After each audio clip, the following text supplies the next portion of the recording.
ఇగో నాకు ఇవాళ పేపర్ చూడంగానే ఏపూరు సోమన్న గుర్తొచ్చిండులా.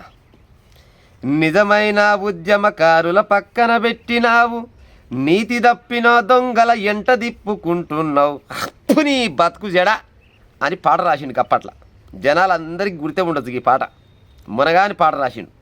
గా పాటని గిన్ని రోజులకు గుర్తుపెట్టింది కల్వకుంట్ల కవితమ్మ. ఏమంటుంది ఇవ్వాలంటే, ఉద్యమకారులారా మమ్మల్ని మన్నించురి, మీకు అన్యాయం చేసిన సంగతి వాస్తవమే, ఉద్యమకారులకు అన్యాయం జరిగిన సంగతి వాస్తవమే.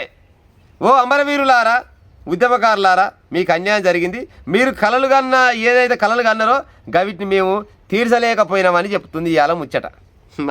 ఇన్ని రోజులకు వెరకబడితే నీ కడుపు సలగు ఇంటి కాలేజీలు పడిపోను.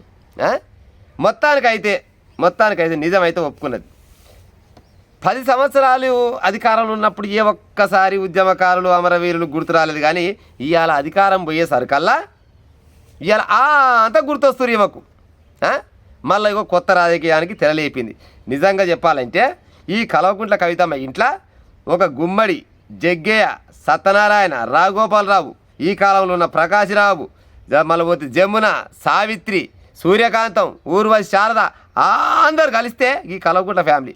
వీళ్ళంతా కనుక సినిమాలో నటిస్తే గాలంతా ఎన్నడో పత్తలే కూడా విక్కపోదురు. గిసబోటి నాటకాలు చేసుకుంటా గిన్ని రోజులకు గుర్తొచ్చినట్టు ఉద్యమకారులు, ఓ ఉద్యమకారులారా మమ్మల్ని మన్నించురు అని చెప్తుంది. అమ్మ కవితమ్మ, మళ్ళీ ఏం నాటకం ఆడుతున్నావు అమ్మ తల్లి?